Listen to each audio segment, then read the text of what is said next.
Welcome back to Sci-Fi and Fantasy Read Along. This is chapter 5 of the 3 Stigmata of Palmer Eldritch. Sorry about the delay. Hey, nice to see you guys. Are you really sorry about the delay? I mean, only a little, and only because it disrupted the flow that we've had going for about a year now. But hey, we're done with all that. The holidays are over.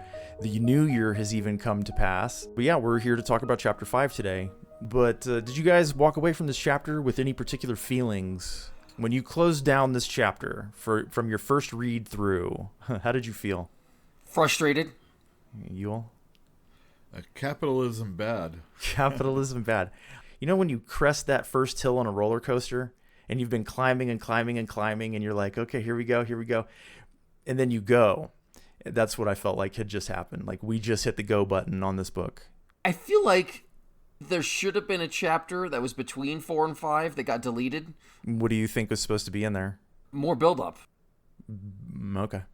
Chapter 5 just kind of slammed us with some revelations that I think needed more build-up or more... So you felt lost or in some way ill-prepared for this chapter? I didn't feel lost. I just felt that as a book, it did not adequately prepare me for the revelations. Okay. Well, with that out of the way, shall we go to Munich? Oh, yeah. Beautiful things are going on in Munich. Richard and Emily Hnatts have arrived at one of the e-therapy clinics, one of the famous ones. I think it was the main one is what they referred to it as. It was. And, it's the famous doctor and all that nonsense. Well, see, I was confused because Emily was steadfast against it in the previous reading. She has been talked into showing up, and she's going to go through with it, even though she has hesitation. She's scared. She said it's really unnatural. And he was still trying to convince her. And he's like, nothing is more natural. This is just, we're evolving faster than natural selection would allow us to evolve.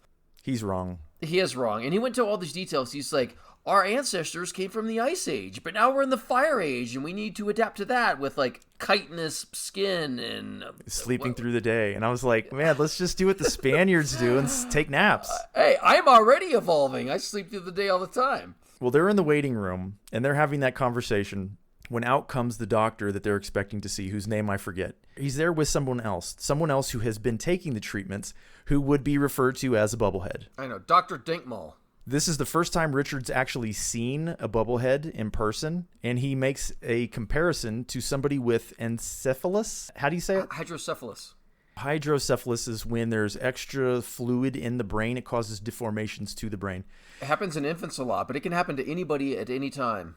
When you're a child, your brain plates are still not fused, so you can grow like a balloon. Whereas if you're an adult, if you don't treat it, it'll kill you because it contains the pressure.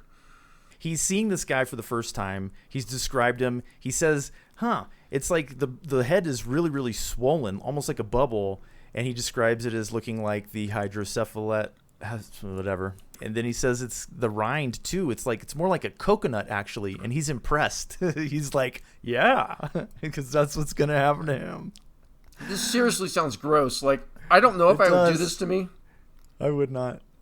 I would not do this to me. You're just really into your looks. I mean, how vain are you? Vain enough. You're going to have a big brain. This is what you do to become important in your company, to get ahead in the world. No, this is more than that, remember? This is like permanent. This is passed on to your children. This is an evolutionary leap for your family line. The way Richard is justifying it is like, well, these are the things you have to do in high finance, or whatever. He does want to get ahead, yeah. That is kind of his motivation. But remember, he's also a ding-dong. We spent some time on Richard, and we've kind of come to consensus on this guy. It's like spending $70,000 to get a college degree, except... you can pass it on to your children. Yeah, exactly. And, the truth is, would I bite the bullet to improve my intellect with the hope of passing it on to my children? I probably would. It's too late. You've already got kids. Hey, it's not too late to have more. I think the doctor is like, I'll be right with you, Mr. Hnatts. And then the guy that had the treatment that just came out of the office is like, I know that name. You're Richard Hnatts. You made a deal with Chu Z, and this is Leo Bulero. Yeah, Leo Bulero is there getting a treatment in the last minute. They were able to fit him in, and he's all, I'll be back in 2 weeks. And And it sounds like you wanted him to come back next week or something. But he's not going to be on Terra next week. So 2 weeks is going to have to be good enough. The doctor said, is like, no, you haven't regressed. Actually, you've maintained. So I suspect that you have to continually take these treatments to not only move forward and push the envelope, so to speak, but there's also the potential to lose it over time, which doesn't sound advantageous to me. Also doesn't sound like you could pass it on genetically. Exactly. But yes, Leo Bulero said, Nat, I know that name, and Nat doesn't miss a beat. He said, nuts to you. Your pre-flash consultant turned us down. So, and Leo was just calm. He didn't say one thing or the other. He just filed away that little piece of information. It almost seemed in the previous chapter that he didn't even hear Felix Blau mention the guy's name because he didn't react to it at all. The only thing that mattered was that he was like, oh, this person's supplying them with mins. And they've got their operation up and going. He didn't care about that name. Well, really. Leo Bulero, throughout this chapter and in previous chapters, he never impressed me with his actual intellect. Until this chapter? Until this moment when he's just like, boom, I recognize that name. I don't know if he's this high intelligence, low wisdom type guy. And maybe he is, but he didn't impress me intellectually until this moment. Okay. And that's even a tiny little impressment. I'm impressed with your vocabulary. I'm impressed with your coconut head. All right, so Leo Bulero departs, though, because that's not really what we're here to talk about right now. Leo's gone. Leo took off. Do you think that that Leo being there not only solidified that this was a quality place in Richard's mind, because he was kind of questioning that, but also kind of like, well, now I'm going to really go through with this. If I was questioning at all, then... Do you think he was? I don't think he was. He wanted to do this. I think he was convincing not only Emily, but himself probably. Well, you're because definitely right about there's moments throughout this thing that he's still questioning it. You know. Well, that's after he gets the treatment and realizes that he's making a mistake. Well, no, what I mean is, like, yes, that's how it's written, but... You know, if I'm reading it this way, it makes me feel that that's the process that, you know, he's growing, so to speak, or he's enlarging his whatever. Coconut. His crises gland. All right. Well, when they're alone with the doctor, Emily straight away says, does it hurt? And the doctor's like, oh, no, it doesn't hurt at all. And he soothes her and etc. And he's kind of like ogling her as well. And Richard notices. But he says, no, it doesn't hurt. There will be new and exciting concepts will be delivered to you, especially spiritual and religious ones. It'll be amazing. You'll love it. He said you'll experience religious stuff. And then he delved into the age-old debate between Luther, a theologian, and Erasmus, a humanist. And you're right, that's about free will and salvation. And it was a controversy about salvation through good deeds. Taking that concept to the book, what can we apply that at all? He made a different comparison too. It wasn't just that. There was, in addition to that, he's talking about transubstantiation, which we brought up in one of the previous chapters when we were on Mars. And Sam, what was his name? Sam what?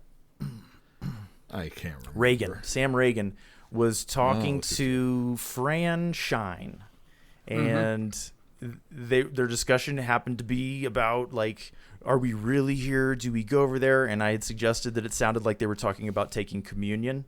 And this is what transubstantiation is. It's communion, essentially. It's the miracle of turning the bread and the wine into the body and blood of Christ, right? And so it's in the same breath that's mentioned. The doctor's like, oh, their conflict could be solved. Erasmus and Luther, their conflicts could have been solved had they just taken an e-therapy treatment. And haven't you ever noticed how similar it is, transubstantiation, with the taking of Candy? Isn't that funny? Okay, well, anyway, moving on now. So there's another one of those philosophical comments that the author is making. He just kind of throws it in there because obviously he was interested in this stuff. But, like, woo, that is a lot of work to go and figure out what that means. And, I mean, I read all afternoon, and, I mean, I'm just going to leave it there pretty much as a conflict over free will, because that's what Sam was concerned with, free will. I don't know. I mean, to me, it's good. It was just 2 sentences, and if you want to dig into it, you can. Otherwise, you don't have to. I find the topic to be grandmotherly, very tiring, honestly. You know, I don't really care about the argument for free will Like, go listen to Sabina Hossenfelder talk about free will if you're really interested in like people thinking about it in a modern sense. All right, so they're there to get the treatment. They're told that they have to strip down naked and get into these gowns, and then they have to get onto these tables where their hands and their feet are locked into place. He describes them as Frankenstein tables, and he gets jealous about the way the doctor's looking at his wife, Emily, and then at one point he hears her shriek. He gets dressed and he goes looking for her, and the doctor's just sitting there reading the paper or something. So he goes back to getting undressed, and then they go and they get the treatment. And he says it hurts. It hits him like a hammer in the head.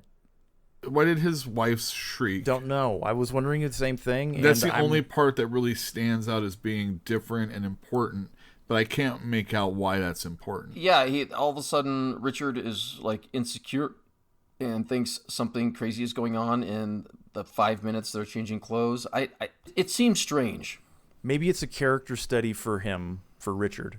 I mean, we get to see him being insecure. We get to see him being jealous and, possessive. So maybe that's what it is. I don't know, though, Yule. I'm holding on to that one for the future. But it did draw attention to Fran in kind of like a worrying way. Emily. So it caused me... Yeah, that might be Emily, also, yeah. Thank you. It did cause me concern for Emily. And then, of course, we get the warning about the backfiring. Like, this backfires on some people, but don't worry. Where you actually regress, and then it'll stop, but sometimes it doesn't stop. Even if we catch it really early, sometimes it keeps going. I'm like, kind of a deal. give me some more statistics on that, please.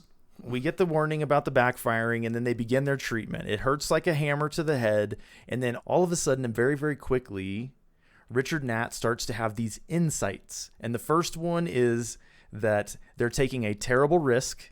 Their entire livelihood is wrapped up in the fact that his wife, Emily, is one of the top ceramicists on Earth. And if she suffers regression, that's over. And just before all that, he was like, I have to stop. We cannot do this. We can't go through with this. It's just on the tip of his tongue, it sounds like. And his mouth won't But he'll work. never say Yeah, it. he said, he's like, stop this, but the words get stuck. That's right, he just can't get it out. It's obviously too late for him. He's doing his thing. He's getting this clarity. He's getting this insight. He's getting some self-reflection going on. Still selfish, though. He's still thinking she is his meal ticket, and he's risking his meal ticket. Oh, I know, but he doesn't realize it until now. He has a couple of insights. So let's talk about them in turn, because we've already discussed the first one about his dependence on Emily and how talented she is. But what about the below lay the tomb world? I don't know if you call it a revelation, but this belief that there's three worlds, and we're talking about Middle Earth, but it's kind of that way where humans are in this middle world, Middle Earth, and then there's this tomb world, this demonic world, where if you fall from grace, you're down forever. But if there's a slight chance you can go to the upper world, which is essentially heaven. How do you go down? He has insights about how to go down and how to get up.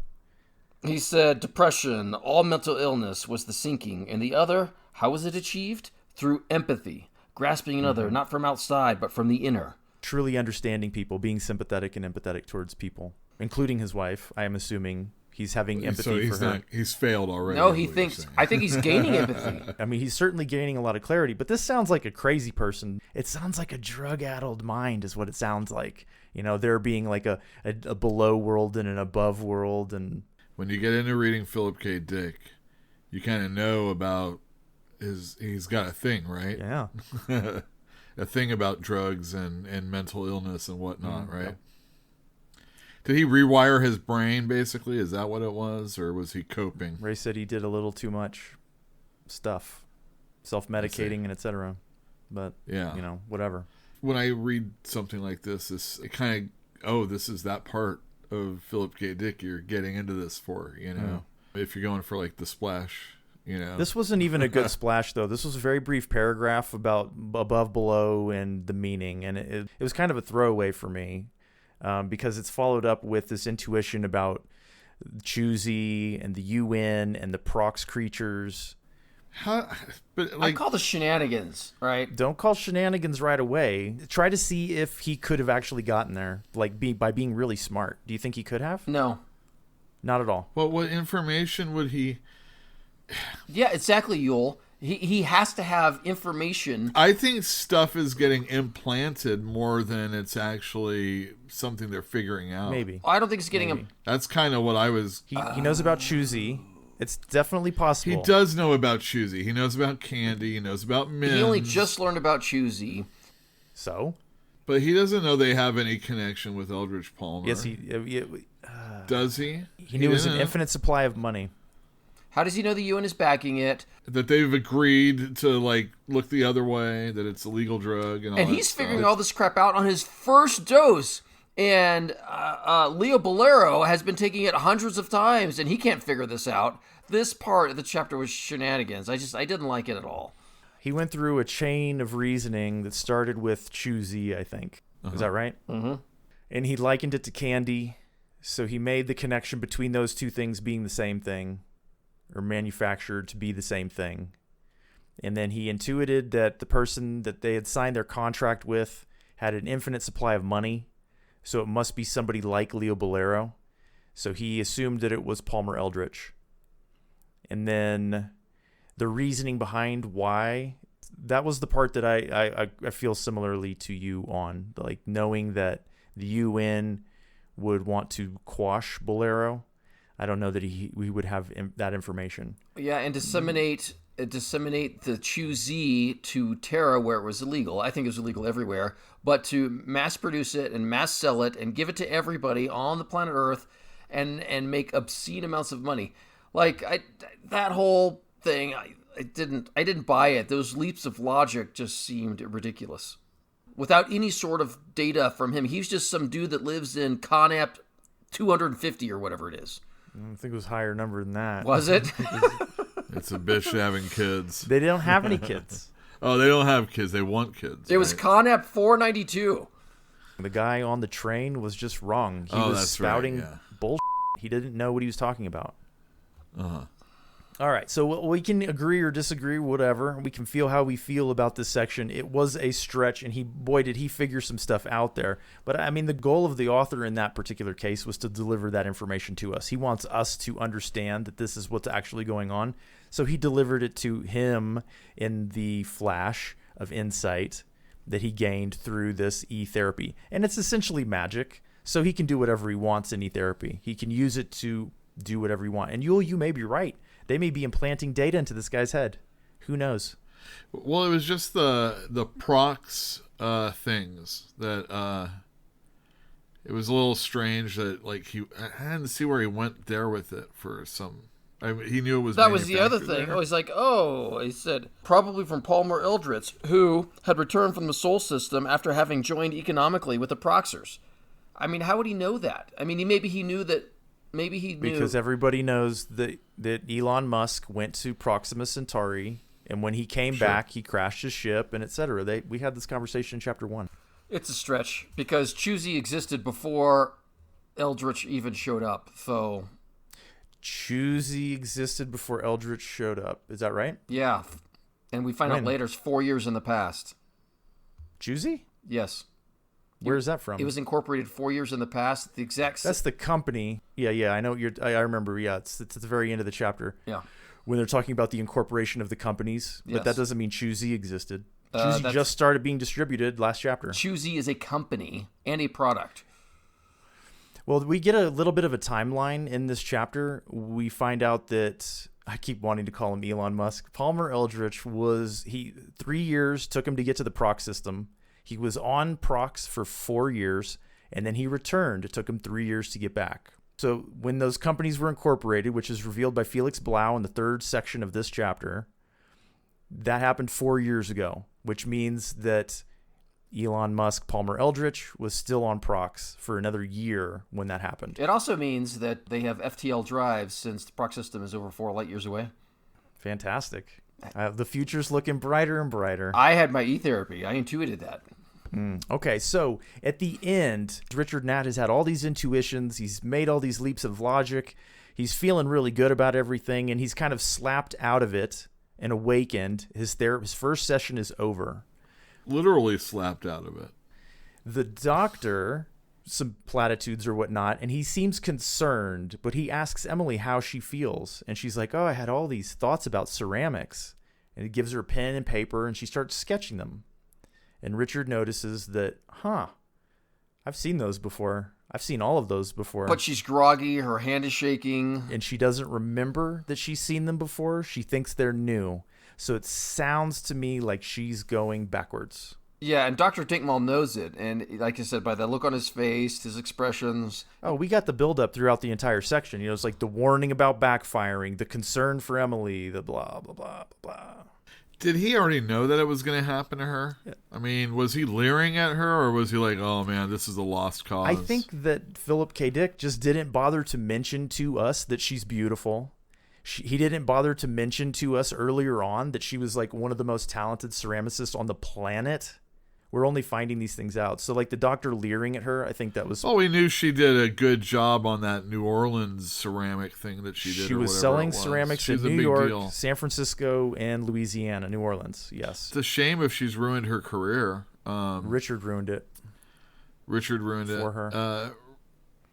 Richard sucks. He does kind of suck, yeah. Of all the people that suck, he might be the suckiest. I cannot believe I was rooting for this guy in the very beginning of this book, because I'm appalled now. But it's not over yet. It's not over yet. You just wait. Maybe by the end he'll redeem himself. I mean, that's what we're looking for in stories, right? We want these character arcs where we see Leo Bulero, you know, the villain of the first 4 chapters, turning into, who knows, maybe the protagonist, maybe the best guy in the book. We don't know, but it's possible. It's possible. Richard might be awesome.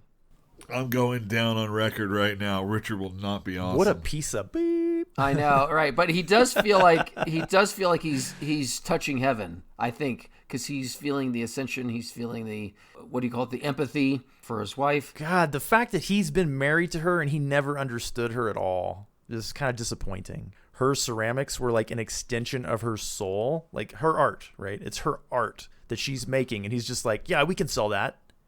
It's embarrassing. Yeah, it is embarrassing. I get it, and it does seem like he didn't know her at all. I'm like, and why would she marry him then? Anyway, let's go to the moon. Leo Bulero has arrived on the moon. He's in and among a gaggle of reporters, and when he's getting off of the shuttle, he is stopped. He's asked for his ID, and he is told that Palmer Eldritch is expecting him. He's separated out and taken away. He didn't even make it to the front door. They've already busted him. And remember, he has gone in here under the pretense of being a reporter so he can sneak in. Well, really sneak in or have a reason to be just there? Just getting to talk to the guy. That was the challenge. And it seems like if Palmer Eldritch wanted to get Leo Bulero there, why did he make it so hard for the guy to get there? Like, he went all the way to Ganymede to talk to him, but I guess he wanted to talk to him on his own home turf and not with all the UN around. Timing and eyewitnesses and everything else, and controlling the situation. And controlling Leo, as we'll find out by the end of the section. Yeah. Right? Okay, so Leo is separated out, and then he is shot out of sight of everybody with some kind of particle beam weapon. He wakes up in a room bound to a chair, having a conversation with a box on a table. Yeah, it's Palmer Eldritch is in that box, or it's speaking through it, or it tells him that they found the thing in his tongue, and they're concerned that there may be some other way that he was planning to attack Palmer. So I'm wondering, is it just a surrogate? Did you see that episode of maybe it was several episodes of Arrested Development back in the day? He couldn't leave his house. Yes. And so he had that surrogate that would walk around with the camera on his head. Super Dave Osborne. Yes, that was great times. I'm wondering if that's what we've got going on here. Is that this box is, it's the reason that I think that it's just a box that he's speaking through is because, one, the box offers him a cigar, which is such a human gesture. Here, have a cigar. I brought these from Prox. Only one box survived. It's special some way. It's special. It's better than tobacco. It's special tobacco. And it's also green, whatever. The other thing is the box offers to show him his slides. That was a thing back in the day, I'll have you know, that like people would go on a vacation and they would take all these pictures, and when they came home, they'd have slides made. And then they would invite all their friends over to watch the slideshow. And you hear the stories, yeah. Palmer is basically doing the same thing. He's like, would you like to see my 3-dimensional time-lapse slides of Prox? They're amazing. Yeah, that's what they're doing. But I think it's kind of cool that Philip K. Dick kind of upgraded to, oh, want to see my 3D slides? That's kind of cool. They would be amazing, but it's such a human gesture, so I'm suspicious that it's actually Palmer. Do you know what I'm saying? Well, I don't know, but Eldritch Leo Bulero said no, and I'm like, I would want to know. If you've never seen anything from Prox, I'd want to... It's all business. He's been that way with everybody. He hangs up on people when he's done with them, you know? It's like he's to the point, this guy. That's fair, but no matter how intelligent you are, your brain is useless without information. So he should definitely have stalled. I would have stalled. It may have given him lots of insight into what Palmer Eldritch has done, has done, and his plans are. Yeah, it seems to me like you just passed up a great opportunity to gain some first-hand intel. E-therapy, huh? Yeah, I don't think it... I think he had We just saw Richard Nat go to, like, IQ 500. That's what I'm saying. I don't know what's working or what's not working on Leo, but he has the physical effects of evolution, but not the mental effects. Well, he gets a little bit interrogated by this box on the table, and then we find out that the Proxers are planning to invade Earth. Wait, by the box? Yeah, the box informs us that the Proxers are planning to invade Earth, and Leo is like, that's BS. And by the way... tell me about this lichen that you brought home. Palmer says he stole that, and the Proxers didn't know he took it. And he said they used it in religious orgies or something. And he also likened it to mescal and peyote. Which is peyote, yeah, I think. Yeah, add an L to the end of any word, and it's suddenly strange and mystifying, right? Coatl, Quetzalcoatl, peyote. Well, it's automatically Hispanic or South American. I think it's Mesoamerican. Mesoamerican, and I want to go with Aztec on this one. I'm not 100% on that. Have you guys ever read The Aztec by Gary Jennings? Gary Jennings. Haha. I did. No. Thanks. I love that book, but that's beside the point. I know the names that go with titles for a lot of stuff, and it sounds like I'm real smart, but I've never read any of those books. I just know the titles. I interviewed for a bookstore one time, and they're like, who wrote Bless You Ultima? And I was like, oh yeah, it's Rudolph Anaya. Never read it. I know nothing about it. I just know his name's attached to that title. You have the background and the memory to spit off that stuff. All right, but let's talk about the lichen and the BS that he's calling. Leo, finally just like spouts off precisely why he's there, and he just yells at him. He's like, you're getting into my business. Can't you go to a field besides min layouts? Yeah. That is the end of his Luna consciousness. Yeah, precisely. Because he's upset with Palmer for cutting into his profits, and he's ranting about it, and then boom, like there's a white flash, and he's out. He is conscious. He's on a grassy field with no other distinguishing features that I am aware of, and there's a little blonde girl playing with a yo-yo next to him. Her name is Monica. And he says that toy is popular in the Prox system. I'm like, well, how would he know that? Yeah, that was a little weird. It's also magical, right? But we don't know how much information has come back from Prox, right? We don't know. They've seen pictures of Prox things. Like so it's been in the news. So they have some information. It's not like they're flying blind and Palmer Eldritch is the only person that has any information. They know some stuff. And it's actually hilarious because he says on Prox, they use wigs and have false teeth. So he walks over to the little girl and he pulls her hair. He's like, oh, it's real hair. She's like, you're a bad man. And then almost immediately, she's like, you look like a nice guy. Yeah, it made it feel kind of like a dream or a program. We're deep into something. a hallucination. Like, that's all there is to it. Like, this is drug trip. This is an absolute drug trip. It's surreal. This is. Well, we'll question. I question the validity of it being real. Of course you do. Yet there are some things that occur that make me think it's real. Okay, what makes you think it's real? The briefcase. Okay, yes, I understand why you would think that. So the little girl, she says that her yo-yo is magical. Yeah, it can do anything. And Leo Bulero tries to be funny with a little girl. He's like, take me to your leader. Trying to get information. Sometimes he thinks out loud in front of her, but I don't understand what's really going on with him and her. I don't think he other does either. Than she produces a suitcase that she said by opening a hole in the ground. Yeah.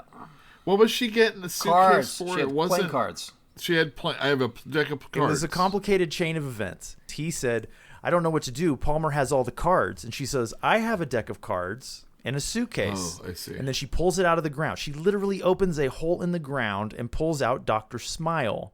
And she says, like grass. This is not the right briefcase. She was hiding that briefcase. Like it was hidden. From her sponsors, which is nebulous. Somebody's paying to keep her there. And the only people that get kept there are poor people and crazy people? Something No, like he said all of us have them. I guess they pay for everything. Pay until we're well, and then we go home, if we have homes. So I don't even know what that means. I'm guessing that some of it will become clear in the future, but I don't think we're supposed to understand this at all. I think it's supposed to be a surreal moment. I do get the surreal moment. It's jumping around and doesn't make sense, and it's unrealistic. But in a dream, it makes sense. Very illogical. Yeah. Leo's still trying to figure it out, and he's got a good premise here. He wants it to talk to Barney Mayer. He asks Dr. Smile if he knows anybody that he can get a hold of. And he says, Right. I only know this Bayerson guy. And he mispronounces Leo's name too. He's like, what's up, Mr. Bolero? Yeah. So this thing makes mistakes. This is an AI that makes mistakes. It's not an AI that's testing anybody. But it makes you wonder if all of the Dr. Smiles are, connected.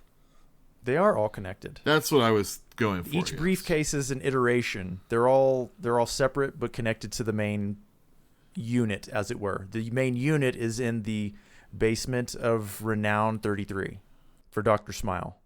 I suspect there are AI all over the place. I think he even referred to it as one of the psychiatric computers that are in the Conapts.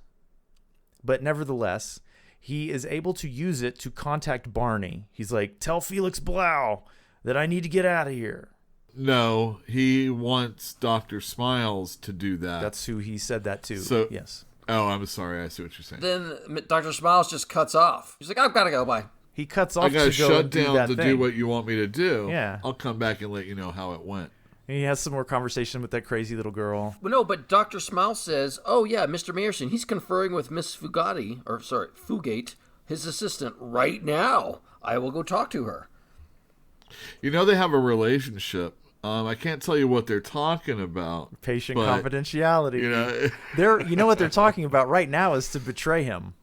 That's the conversation that they're having. That probably is. Is that like, we're going to betray Leo Bulero? And he's like, I can't tell you what they're saying, but I'll get them to help you. Yeah, and Dr. Smiles is like, actually, right now she's wearing blah, blah, blah. But he never gets a chance to spit it out. And Leo's like, who cares? Why would the AI care? How would Dr. Smiles know that? I mean, he's got sensory apparatus that we're not aware of. Oh, so let's go back to its hallucination. So Leo Bulero knows that.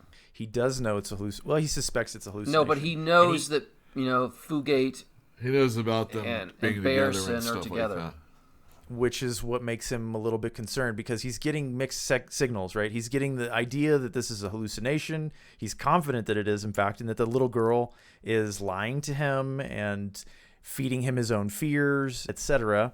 And yet he's getting information that he knows is true from Dr. Smile. Well, it's validating what he's thinking. All right, so let's talk about the rat. It's this giant rat that comes kind of out of nowhere, and the little girl's like, oh, you better, it's going to kill us. And he's like, oh my God. And he grabs her arm, and Dr. Smile, and he lumbers. He doesn't run. He lumbers away, and the rat overtakes them and never notices them and just keeps going. And then the girl says, I'm just kidding. The rat can't see us. We're invisible to it. And I got to wondering, like, are they in a layout? That's exactly what I thought. Yes. Are they literally miniaturized though? Okay, so I don't know how the minning and the drugs and everything else works, but at that point I had the impression that he was in a layout because it was a rat. So did a rat like run through the layout? That's exactly what I thought. Yeah. So like there's a physical representation of the layout in a lab somewhere, and a rat on the moon just goes. Hey, rats get everywhere. Let's be honest. After the rat run in, he intuits that this little girl, Monica, is actually Zoe Eldritch. He guesses. And he's like, well, he gives her a leading question. He says, you're Zoe Eldritch, aren't you? Because he thinks she looks familiar, and she reluctantly nods. So that's a leading question. So it might not be her anyway. And then he's like, why would you let me in here? This place has got to be special to you, right? And she's like, yes, I only let people in here that I want in here. I want you to help me defeat the Proxers. We want to stop them. It's already too late for my father. He's been taking Choosy for too long. But they're going to use Choosy to dominate Terra. However it's delivered, whether you like it or not, that's the information that we've just been given. But the interesting thing is, he said the Proxers control these areas like this, where they are right now, where you go when you're given Choosy. So, again, you're talking about the transcendence or whatever you talk, a projection of your soul someplace, and the Proxers are controlling where you go when you take Choosy. I would describe it just as another dimension, right? You're accessing another layer of consciousness, and they happen to be dominant there. It has a certain amount of belief that you have to have in order to accept. Like, if I'm just playing a video game with a joystick and I'm looking at a TV screen, suspension of disbelief. I am not feeling like I'm living a different life. I might be able to put on goggles and VR it, and for a moment not realize that my physical being is not the being that I am. But there's always that moment when you come back.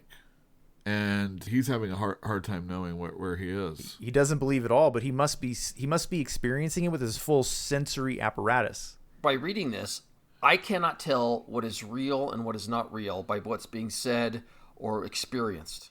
There's no way to distinguish whether or not he's hallucinating or getting real intel from a girl who he thinks is Zoe, or if he's really there, or even talking to Dr. Smiles. There's nothing in here that convinces me he's not hallucinating, but there's nothing here that convinces me he isn't either. It's kind of like all mixed together is what it seems like. Right. But if you are going in a multi-channel way of having a conversation with this guy and just letting him know little by little all this information, supposedly Palmer Eldritch told him that stuff's going on. And now Zoe is telling him stuff is going on. Right. Different world, different thing. But, these are the things that you have to do to jog this guy into maybe even caring. Because initially he's like, what do I care? It's just killing my business. Well, now we're talking about, like, everybody being enslaved. Which is kind of funny because he's kind of okay with enslaving people with candy also. Yeah, he's a drug pusher for sure. Well, Zoe Monica lets us know that Palmer has been taken over, something to that effect. He's not in full control at the very, very least. Why he's in here, he was injected with Choosy. So maybe, like, he suspects several times in this hallucinatory scene that Palmer's trying to tell him something. Palmer's trying to intimidate him. Palmer's trying to communicate with him on some level. But he doesn't know what it is. He thinks all these different thoughts about, like, oh, he's trying to intimidate me, and that's when the rat shows up. He's trying to tell me something, and then Monica's like, yes, the things that you're thinking are true. But it's all just his intuition. So I don't know. Like, it's a big mess, but it was fun to read, and Leo doesn't believe any of it. Nope, he said, you're not Zoe. You don't even know who she is. And you're not Dr. Smile. You didn't call Barney. He said it's all a drug-induced hallucination. So he doesn't believe what he's seeing is real, what he's been told is real. So he takes measured steps, and he begins to walk away. And then he gets attacked by a Gluck, whatever that is. Something terrifying that was not invented by a Terran mind. A predator, is what he says. It's a predator of some sort. Sounds horrible. He runs, the girl runs, and Dr. Smile's like, what about me? He's just lying on the ground, and nobody goes back for Dr. Smile. So, a messy section. Having read it, I just kind of filed away a lot of information, and I'm going to be coming back to this section, I'm pretty sure, but maybe it won't be necessary. This is one of those things where, like, in a reread, it will really pay off. You know what I mean? That's my feeling. Yes? Yes. Okay, great. Yes. All right, so back on Terra, Barney, Mayerson, and Ronnie have been informed by Dr. Smile that Leo Bulero is a prisoner somewhere. You're like, what? So that was a real Dr. Smile? They got a real call? They got a real call. Felix Blau is on the phone with them when we begin. It sounds to Felix like Leo is on a satellite orbiting Earth called Sigma 14b. It is owned and operated out of St. George, Utah by this and such company. It's Robert Lethane Sales, which produces rocket fuel. It was incorporated the same day as the company Choose Z Incorporated or whatever the heck, 4 years ago. So when Palmer Eldritch was still 1 year to go on Proxima. And he doesn't think that's a coincidence, and so I guess we shouldn't either. And so they discuss all the different ways to get Leo back. The first thing that's available to them is like court. Yep, going through the court system, and he's like, too long. Well, he said, I have 100 men. You can get 50 more from PP layouts, and we can storm it. But Leo would probably be killed in the process. Yeah, exactly. So they throw that option out as well. At some point, Barney decides he's going to call Palmer Eldritch and just say, hey, can we please have our boss back? And so he gets the secretary, and he's like, please hurry it up, lady. This is important. Get a hold of Palmer. And so they have a long conversation while they're waiting for that call to be connected.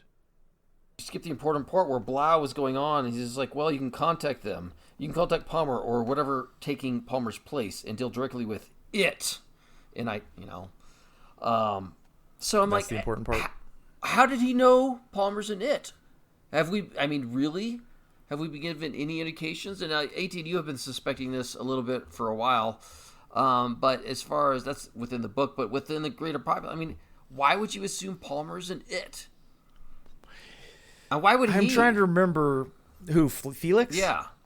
Because we don't know what their conversation has been, right? We know, they had this conversation where Dr. Smile calls them up and says, Leo is a prisoner somewhere, right? Who knows? Those two, Ronnie and Barney, have been suspicious that Palmer Eldritch is not Palmer Eldritch. They may have communicated that to Felix in this phone call. We don't know. We weren't there for that conversation. It just seems like everybody is omniscient at this stage of the chapter, which it was a hard sell for me that so many people knew so much about what's going on without any sort of background or transition or segue into or explanation on how they knew all these things. Well, the one thing I'll say is that it was only when it was Richard Nat that I had a big problem with it. Richard's a dingling, yeah. Well, it's not necessarily the reason. It's because Barney and Ronnie and Leo know each other. They have talked to each other. They've had conversations that are about this. We have seen their conversations where they're asking these questions. So, there's at least a reason for them to be able to jump to a conclusion.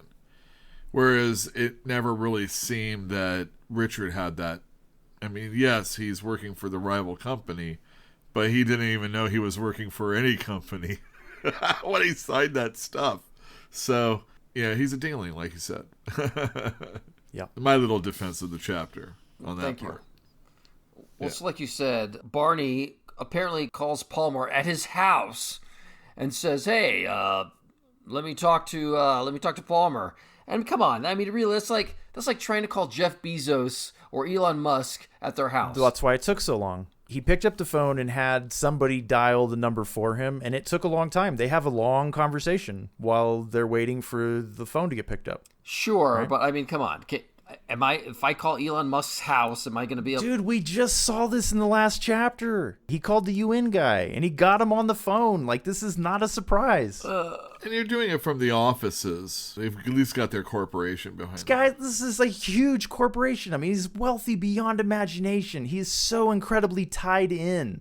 It shouldn't be a surprise to you. Especially since they're calling to get their boss. Hey, right? I couldn't even call the CEO of my company at his house, and I work for... You're not rich. You're not important. Okay, fine. I couldn't even call the guy I work for at his house, my direct line supervisor. I don't even have his number. Dude, we have precedents in this very book. Yeah, right I now. I know. Get a hold of anybody, anywhere, anytime. It's just, yeah, okay, fine. What do you want him to do? I don't know. It's just rewrite the plot of the book so that he has a hard time getting a hold of this guy. So we spend time figuring out how do we get a hold of the guy. That's so boring. We don't want to do that. We want him to have the conversation. But it's also about immersion and believability. Well, I did warn you. I did warn you that this might not be a book for you. I like it. Doesn't sound like it. Well, this chapter. All I'm hearing is It's not believable. I don't like it. In this chapter, I just kind of lost This faith. is my revenge on you for making me read Foundation. Wait, did I propose that? Oh, yeah. I did? Yeah, that was you. Oh, yeah. Oh, I like that book Dude. too. Seriously, you don't remember that? So what happens during their conversation? They're waiting to be on the phone. They're trying to get a hold of Palmer Eldritch, and it's going to take some time. So they have this conversation, he and Ronnie. Felix Blau is no longer on the vid phone. Yeah, what are they talking about? They're talking about... Well, they said That it was a pretty smart organization that got Leo to Luna.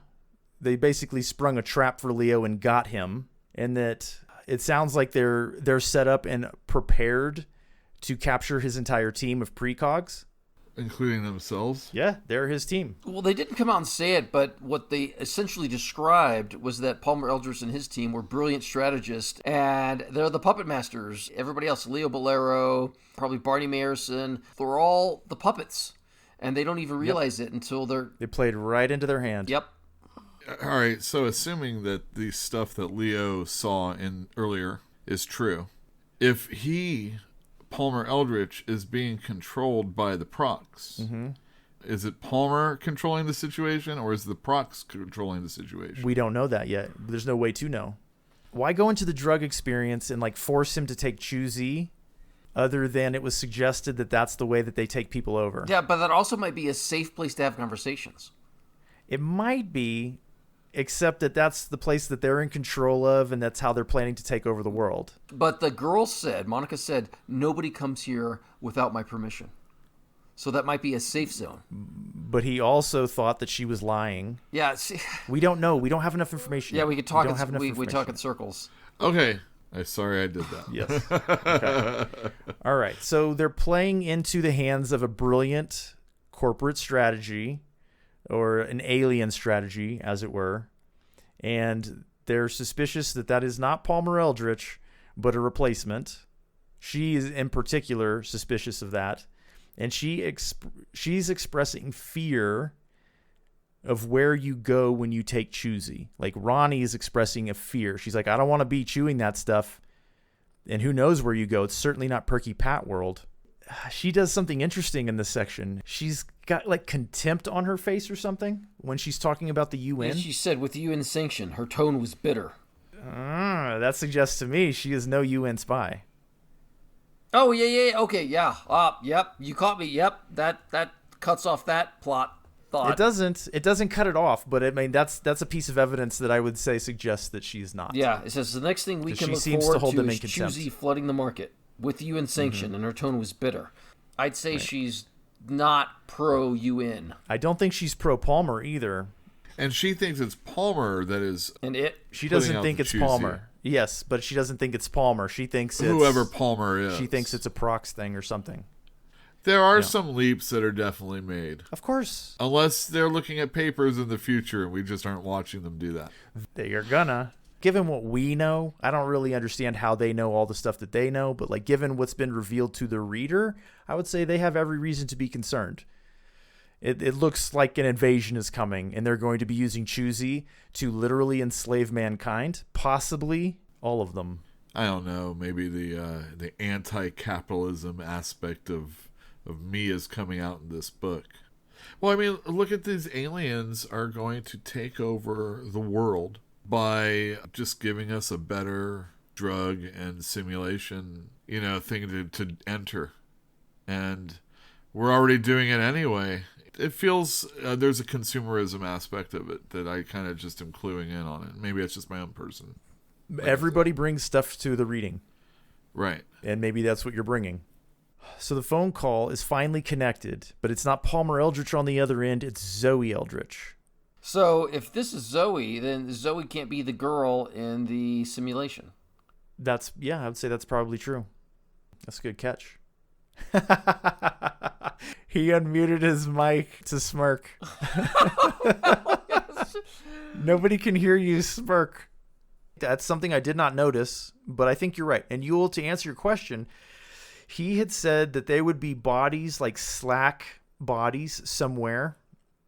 And Leo's obviously still in it. So she is too. Zoe should be. So Monica can't be Zoe Eldritch. Can't be. Good call, Phil. Thanks, bud. All right, but what do they talk about? Zoe gives him a load of bollocks. They're like, we would like to get Leo Bulero back. And she's like, he's sick. Gravity. He didn't take to the gravity well. Why didn't you call us? It just happened. Just now happened. May I dispatch an official company physician to examine him? Of course. And then he says, I'm going to come out there. And both he and Ronnie see the headlines in the future. Oh. So, yes, it's amazing how the future is constantly in motion. Because now it's not like Leo Bulero arraigned for murder of Eldritch Palmer. How did they arrange that, though? Like, if this is a mastermind's plot, how in the world did they arrange that? They're like, we know what he's going to do. And if we allow him to do it, this is going to be the outcome. And so up until that linchpin moment, you're allowing that timeline to flow, and then you change it. You pull the pin on that timeline because you're controlling that timeline. I still don't know how they would do it.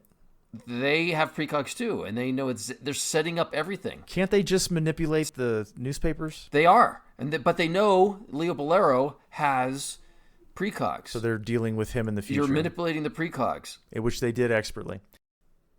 So what is Barney seeing? Barney and Ronnie saw the same thing. He's like, PP Layout's employee commits suicide, correct? Or some such wording. The papes tomorrow morning. And Ronnie says, the exact wording, she began. He's like, I don't care to hear exact wording. But it would be by exposure, he knew. A man's body found on pedestrian ramp at noon, dead from excessive solar radiation. So if he goes, he is concluding that he will be murdered. Oh, that he will be? Yeah, that's him. You said it yourself, layout employee. Oh, Employee, yeah. I thought it was Leo Bulero. No. I think, oh yeah, employee. Yeah, well, that's him. And the chapter ends with him saying that he does not intend to act on his foresight. And I interpret that to mean he's going. That's nuts. Why would you do that? I don't know, but it doesn't mean it's him. It's not a guarantee that it's him. It's just one possibility in the timeline. Remember, there was like 40% likely that Leo was going to be arraigned for the murder of Palmer Eldritch. It's a percentage chance. And they are just headlines, so who knows? But that's how the chapter ends. So we have to wait until next chapter to find out if he actually does go, what the repercussions are going to be, what happens to Leo Bulero, is that little girl Monica actually a person? Oh, and what happened to Emily? And more. So basically, Leo Bulero is in some sort of prison? Right now, we don't know. He's definitely captured by an alien, possibly alien intelligence. Working with Palmer Eldritch or through? Against? Let's go with through. With or through. With or through. I'm sorry. Why in the heck would Barney risk his life for Leo Bulero? I think he's feeling a little guilty because they were just in the process of betraying the man. And they manipulated him into doing that. And he was part of the reason why Leo went. Because he was reading the headlines and was like, bro, you got to go to Ganymede. Whatever. I don't know. I'm sorry. He was used in the process. That may be true, but know. I wouldn't have any sympathy for an unsympathetic drug kingpin. Maybe he's the lesser of two evils. I mean, we discussed it in one of the previous episodes that, yeah, Leo may be a POS, but at the same time, we're talking about an alien invasion. We called it xenophobia. It's like, no, it's not xenophobia, man. It's like survival of your species. Even if it's just a possibility, you've got to be on the lookout for that kind of stuff. So Leo, right or wrong, may be in a position to step up and save the human race. Come on, man. He was the most unlikable person in the last chapter. He was so unlikable. And now it's like, oh, Leo could be the character arc we've been following. This villain could be our hero. Which goes right back to the discussion by Dr. Strangelove, whatever his name was, the Munich doctor, when he mentioned Luther and Erasmus. He's like, can you get to heaven based on good deeds? I guess that's the question then, because, they disagreed on that topic. All right, but that's the end of the chapter. That's the end. So we're on to chapter 6 next. Let me turn the page. Let me see if I have any notes. Oh, yes. One thing. So we can kind of infer a little bit more closely when this novel takes place, like what the actual year is. We can get a little closer based on that joke that Leo Bulero told to the little girl Monica. He said, "Take me to your leader." And then he said, "It's a joke. You won't get it. It fell out of favor 1 century ago." And that joke was in favor in the late 50s. I'm sorry, that's not diagnostic proof. Really? I didn't say it was diagnostic proof. I said we could get closer. But if it's only a century ago, guarantee you nobody's going to be telling that joke 200 years from now, dude. Why not? We still, believe it or not, jokes persist for so long. No, you're the only one telling that joke now. Take me to your leader. It's not really a I joke. don't know if I've ever said that. It's not a popular joke, but it was obviously popular at one time, right? Well, I mean, science fiction movies and stuff like that. There's probably... a Wikipedia page for it, by the way. Oh, there is? It's just like evolution. Why can't the same thing evolve multiple times? Well, who knows? Maybe the same joke, like, almost died and then was revivified.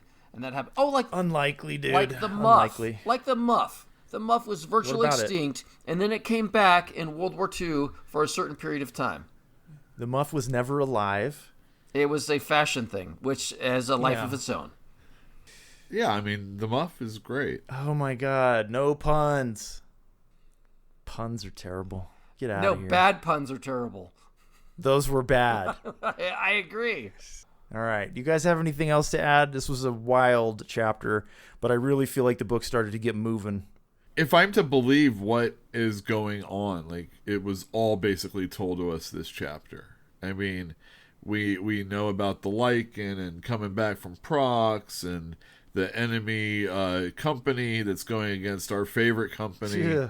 We know how it's distributed and what it's like on other colonies. Like, all of a sudden, it's just War of the Worlds. I mean, I think they're going to enslave us not by physically showing up, but by drugging us into submission. Drugging us and placating us and... Mm-hmm. All right. Are you guys ready to wind it down? Yeah, let's do it. Okay. So we're going to be back for Chapter 6 in about 9 days' time. Thank you for joining us. We'll see you in the next one.